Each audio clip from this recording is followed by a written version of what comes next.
सत्व डॉक्टर बाबा साहब अम्बेडकर और जिन जिन महापुरुषों ने और महानायिकाओं ने हमारे हक और अधिकार की लड़ाई लड़ी, उन सभी महापुरुषों को, महानायिकाओं को मैं नमन करता हूं। मंच पर उपस्थित वंदनीय बंते जी, मंच पर उपस्थित आज के इस कार्यक्रम के आयोजक अंबेडकर नवयुवक दल पंजाब संस्थापक बंशीलाल प्रेमी जी, आज के इस कार्यक्रम के लिए खास कनाडा से उपस्थित रहे हमारे मेरे खुद के मेंटर चंचल मल जी, हरजिंदर मल जी, सम्मानित साथियों को, मंच पर उपस्थित और यहाँ पर मेरे सामने विराजमान सभी मेरे भाइयों को, बहनों को, माताओं को राजवंतर अंबेडकर का जय भीम। आज हम लोग मान्यवर काशीराम साहब जी की जयंती मनाने के लिए यहाँ पर उपस्थित हुए हैं। इस उपलक्ष्य में मैं मेरी ओर से, अंबेडकर परिवार की ओर से मान्यवर काशीराम जी की जयंती की आप सभी लोगों को ढेर सारी बधाइयां देता हूं।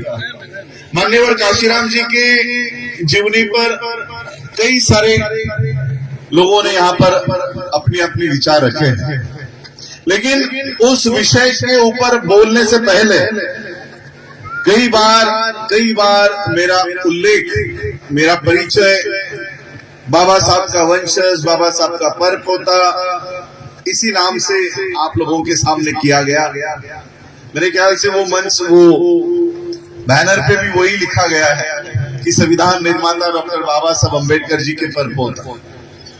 बाबा साहब का सही परिवार पता है आपको क्या है? जब बाबा साहब अम्बेडकर जी का महापरिनिर्वाण हुआ, महापरिनिर्वाण ये शब्द तो जानते हो आप सभी लोग।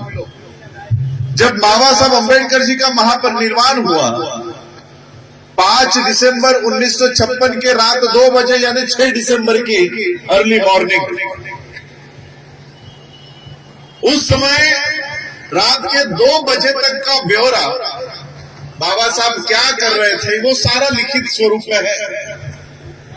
बाबा साहब अम्बेडकर जी के जो सचिव हुआ करते थे, उन्होंने ये सारी बातें लिख रखी कि बाबा साहब अपने अंतिम सांस तक, अंतिम समय तक क्या कर रहे थे। जिस व्यक्ति को यह अंदेशा बहुत पहले ही हो चुका था कि मेरे पास अब ज्यादा समय नहीं है। 1956 के कई सारे स्पीचेस ऐसे हैं, राइटिंग स्पीचेस जो आज भी रिकॉर्ड पर है। उन स्पीचेस में बाबा साहब ये कहते हैं कि मैं ज्यादा नहीं जीने वाला हूं। इसी उत्तर प्रदेश के धरती पर 18 मार्च 1956 को बाबा साहब फूट फूट कर रो कर गए। बाबा साहब ये कहते हैं कि जैसे आज आप लोगों ने ये तंबू लगाया है, इस पे कई सारे ये खंबे हैं। बाबा साहब कहते हैं कि मैंने इतने सालों तक मेहनत करके ये तंबू खड़ा किया है और उस तंबू का मैं अकेला ये खांब हूं, ये अकेला बंबू हूं। मुझे डर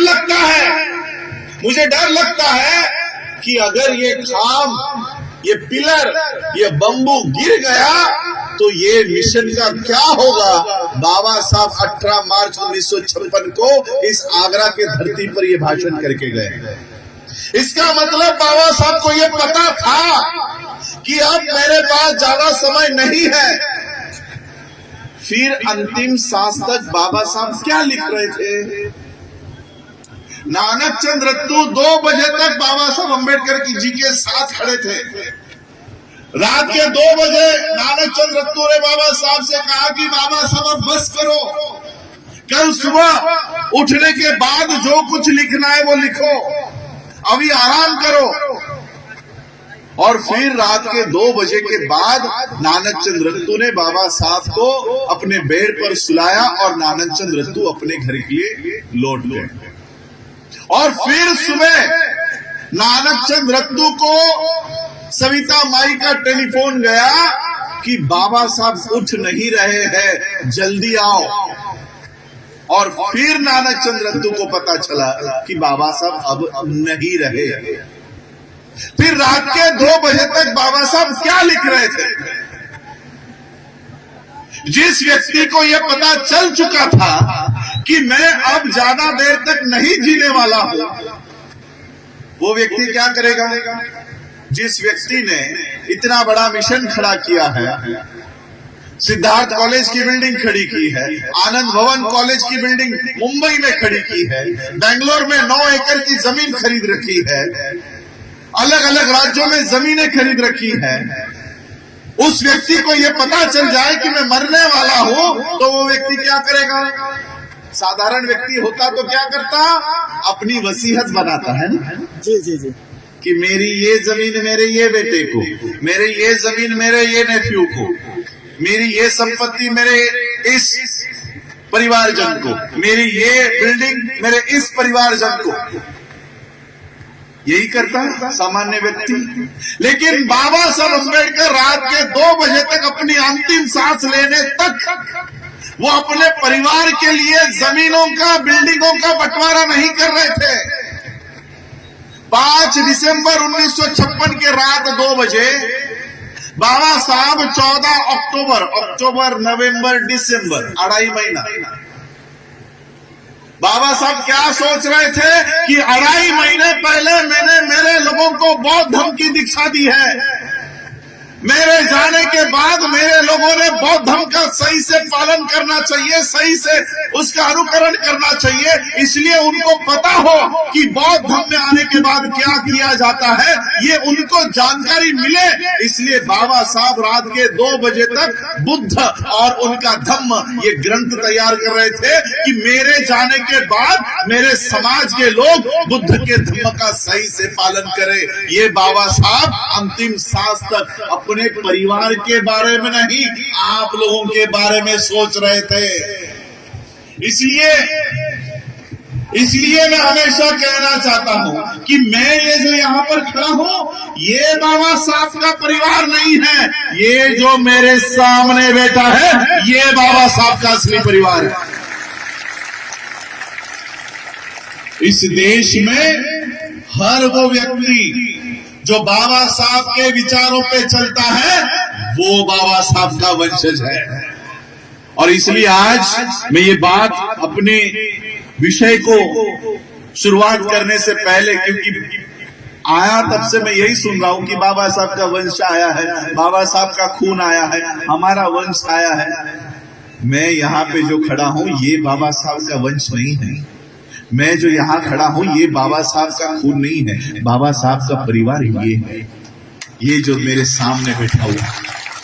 और आज मैं यही सोच रहा था कि क्या आज के दिन क्या बताया जाए, क्या इन लोगों को, क्योंकि आज जो देश की परिस्थिति है, हमारे सीमा बौद्ध जी ने और इन्होंने अपने गाने के माध्यम से बताया कि क्या चल रहा है देश में। बाबा साहब ने 26 नवंबर 1949 को इस देश को संविधान निर्माण करके दिया। यह संविधान 26 जनवरी 1950 को लागू हुआ। कई सारे लोगों ने बाबा साहब अम्बेडकर जी का संविधान देते समय का स्पीच पढ़ा नहीं होगा। बाबा साहब कहते हैं कि कल से हम ऐसे विचित्र परिस्थिति में प्रवेश करने जा रहे हैं जहां पर हमको राजनीतिक बराबरी तो होगी, लेकिन सामाजिक और आर्थिक बराबरी नहीं होगी। हमें एक वोट का अधिकार सबको मिल जाएगा और उस एक वोट की मूल्य, उसका कीमत भी एक होगी, लेकिन सामाजिक बराबरी हमें नहीं दी जाएगी, आर्थिक बराबरी हमें नहीं दी जाएगी। कितने लोगों ने संविधान का पहला पन्ना पढ़ा है? पहला पन्ना, पूरा संविधान नहीं, 395 आर्टिकल की किताब नहीं, पहला पन्ना प्रियम्बल जिसे कहते हैं।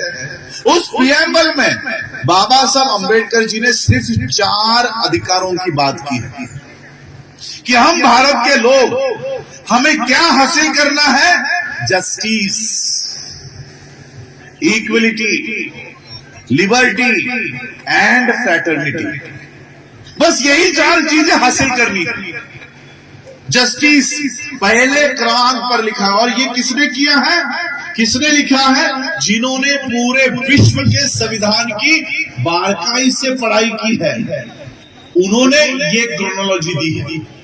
Justice, equality, liberty and fraternity. और जस्टिस भी कौन सा? Social, economical and political. Hindi में कहूंगा न्याय।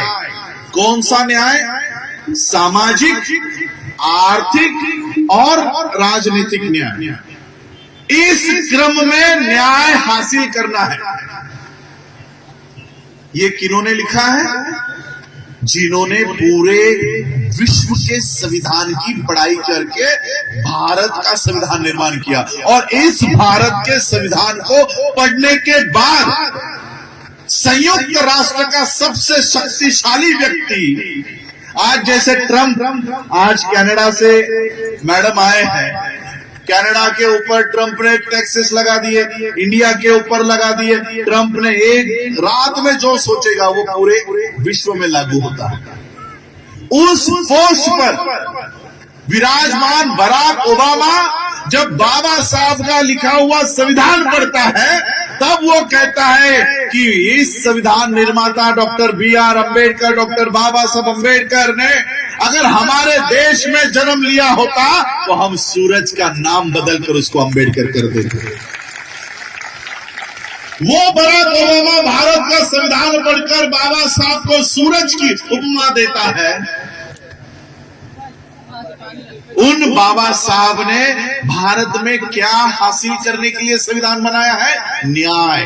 कौन सा न्याय? सामाजिक, आर्थिक और राजनीतिक न्याय। हमारी सामाजिक न्याय प्राप्त करने के लिए कोई भी लड़ाई नहीं।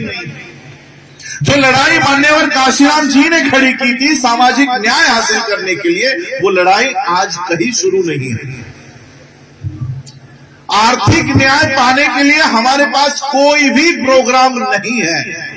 हमारे लिए सिर्फ और सिर्फ राजनीतिक न्याय की लड़ाई हम लड़ रहे हैं कि हमें राजनीतिक न्याय चाहिए। हम सिर्फ राजनीतिक न्याय की लड़ाई लड़ रहे हैं और लड़ नहीं रहे हैं, हम इसमें कामयाब भी हुए। इस राजनीतिक न्याय की लड़ाई में हम कामयाब हुए। 131 पोस्ट, 131 भारत के संसद में मेंबर ऑफ पार्लियामेंट, जिसे आप सांसद कहते हो, ये सिर्फ आपके हैं और किसी के नहीं है। ना मुसलमानों के हैं, ना क्रिश्चियनों के हैं, ना सिखों के हैं, ना जैनों के हैं, वो केवल आपके हैं। 131 पूरे संसद में 131 मेंबर ऑफ पार्लियामेंट आपके बैठे हुए हैं, शेड्यूल कास्ट के।